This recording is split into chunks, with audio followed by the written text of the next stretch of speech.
Hey, welcome back everybody. We are working on our last lesson of the polynomials unit, lesson 10, and we're going to be looking at polynomial functions with a leading coefficient other than plus or minus 1. So just to kind of tie it all together, lesson 5, you learned how to take a polynomial function that was in expanded form and factor it using factor theorem and synthetic division and factor it down so it was into some linear factors. Okay, and then in lesson 8 and 9, you learned how to take this factored form and be able to draw the graph, or vice versa from the graph, come up with the equation in factored form. So we're just kind of extending that a bit, and we're going to be looking at what if this leading coefficient was something other than 1 or negative 1. Okay, so if from the transformations unit, that would mean that we would have a vertical stretch, right? Remember that? If it's multiplied, a number is multiplied by the whole function, it will vertically stretch it by that factor of c. Okay, so let's take a look at the first example. You'll see what I mean. Okay, the graph of the third degree polynomial function, p of x, is shown. The graph has integral x-intercepts. Okay, integral x-intercepts mean the x-intercepts are integers. So when you're looking at this x-intercept of 3 and thinking, well, it could be 3.2, if they tell you integral x-intercepts, you know it's exactly 3. All the x-intercepts are integers. Okay, so, and it passes through the point 2 comma negative 24, this point here. Explain why the equation of the polynomial function can be written in the form. Okay, so yeah, we could explain, but essentially we're going to turn each one of these x-intercepts back into, now this x-intercept would just be 0, right? Okay, and x equals 3. We're going to turn them back into factors. So see how they've got this written here. We have an x-intercept of, x-intercepts are negative 1, 0, and 3. Turning them back into factors would look like this. That one would be x equals negative 1, so x plus 1. Okay, this one would be x equals 0, so that's just x, right? And this one, x equals 3, turns into x minus 3 if you bring that to the other side. Okay, so if we wrote that in a different order, we'd have p of x equals, usually write something like x first, and then we don't need extra set of brackets like that. Okay, so we'd have that. Now, ours looks the same as theirs, except for the c. And the reason why we have to have that c is we don't really know if the graph went through the same x-intercepts, right? But maybe looked like that. Maybe it wasn't as stretched. So you need to put an unknown constant in front of that. It might turn out to be 1, it might not. What we do know is this graph ends up, so our c value should end up being positive, right? If our leading coefficient is positive, our graph ends up in quadrant 1. Okay, so part B, use the point 2 comma negative 24 to determine the value of c, and hence write the polynomial in expanded form. Ugh, okay, what a pain. Okay, so we have p of x, save room on this one, guys, equals c, and we're just writing this down again. Don't need brackets there, I guess, not yet. Okay, and if we know x is 2 when y is negative 24, let's put negative 24 in for y, or p of x in this case, and 2 in for x. And there we go. Now we need to simplify the right-hand side. So we would have c times 2 times 2 plus 1, 3, times 2 minus 3, negative 1. Okay, multiply all those together on the right-hand side. We'd have 2 times 3, 6, times negative 1, negative 6. Make sure you have brackets so it doesn't look like c minus 6. And then finally, divide both sides by negative 6 to solve for c, and we get c to be positive 4. So our polynomial, now that we know c, would be 4x, x plus 1 in brackets, x minus 3 in brackets. Notice our c was positive, like we talked about, should end up. Now, they say in expanded form. Okay, so we are going to expand this. I would start with these two binomials first for expanding. Things will be easier if you do that. And then we'll multiply 4x through after. Okay, so x squared, negative 3x, positive 1x would be negative 2x minus 3. and then finally multiply that 4x through. So 4x times x squared, 4x cubed minus 2 times 4x, or 2x times 4x would be 8x squared, and then 4x times negative 3, negative 12x, sorry, negative 12x. There we go. That would be our polynomial in expanded form. All right, good job. Let's look at the next page. Okay, so example number 2, they give us a graph and they say that it's a polynomial function of lowest possible degree. So that's from lesson number 9, where if you'll notice here, it's possible this could be this x value, x equals negative 2, could have a multiplicity of any odd number. So 3 could be 5, could be 7, but because they said lowest possible degree, we would take the lowest multiplicities, okay? And then they tell us the intercepts are integers. So for sure this is x equals negative 2, and this one appears to be x equals positive 2. And those are x-intercepts, okay, are going to be turned into factors, okay? The other thing, so we'll start off by writing down our x-intercepts, negative 2 and x equals 2, and we're going to turn those into factors. P of x equals. Now I want you to leave a little room and write a c in front, okay? Then you can turn these x-intercepts back into factors, so x plus 2, and then this one would be x minus 2. Okay, not done with that because we also have to incorporate the multiplicity of each of those zeros. So this one here, x equals negative 2, which is this factor, had a multiplicity of 3. So from lesson 8, I believe that was, that would mean the exponent on that factor would be a 3. This one, the graph passes straight through, so that means it has a multiplicity of 1, so the exponent on x minus 2 would just be 1. Okay, so snakes through or has a point of inflection at that point means multiplicity of 3, 5, 7, 9, etc. And there we go. Okay, now in order to find c, because we don't know what that is, we're going to need a point on the graph.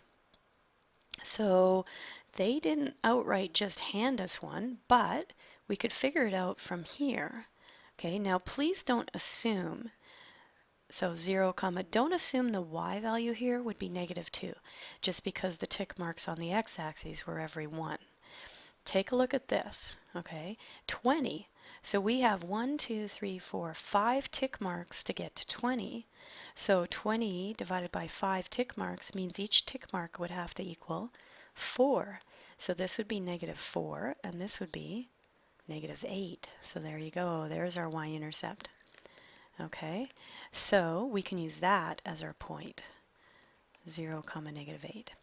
All right, I'm going to let you guys finish this one up. You're going to put this in for x and this in for y, and we're going to solve for c, and then we're going to rewrite the equation of the polynomial function in factored form. Okay, pause your video, please. Come on, pause the video. Alrighty, so did you guys get a c value of 1/2? Good, and then we put it back into our original equation with our factors, and we should have gotten a final equation that looks like that. Okay, good job, you guys. Let's look at example 3. Determine the equation in factored form of a 4th degree polynomial function which passes through 1 and negative 12 and is tangent to the x-axis at 2 and negative 3. Okay, interesting. Let's kind of sketch this a minute. So 4th degree, okay, so we're going to have 4 directions, possibly. It is, sorry about that, it is going to be tangent at 2, 0 and negative 3, 0. So that means it's going to bounce, okay, and it passes through 1, negative 12. Okay, so it has to go through that point as well. So if we're going to bounce off of this point here, and we still have to go through this point, we're going to have to go like this for that to happen. Okay, so a graph might look something like that. Okay, so using those x-intercepts and their corresponding multiplicities, remember that it has to be degree 4. Take a look at the behavior of the graph at those x-intercepts. Come up with your p of x formula. Okay. based on that, and then sub in this point for x and y to determine c. Okay, so you guys go ahead and work on that. Pause the video, and then we'll check back and see if we did okay on that. Pause your video, please. All right, how did we do? So the factors should have been x plus 3. That's turning x equals -3 back into a factor. Add the 3 to the other side. Had a multiplicity of 2 because it was tangent to the x-axis there. Bounced off. Okay. Same thing for x equals 2, or the factor x minus 2. It also bounced, so multiplicity of 2. Notice our multiplicities, or our exponents. 2 plus 2 equals 4, hence our fourth degree. All right, now that we have that, we can sub in our x, our y. We do so, solve, we should have a c value of -3/4.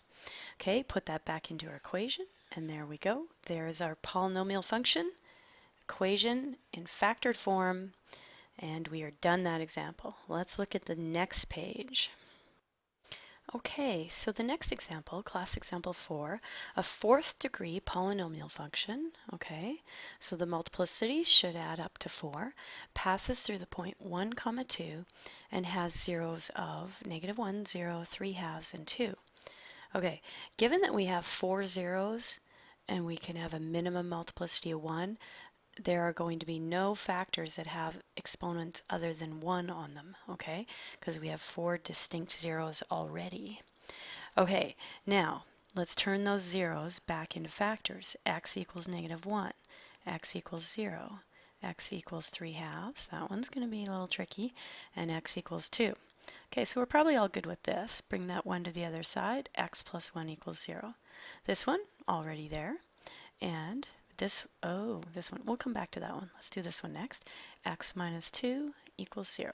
Okay, so x equals 3/2. It says that we can only have integral, linear, so no x squareds, factors.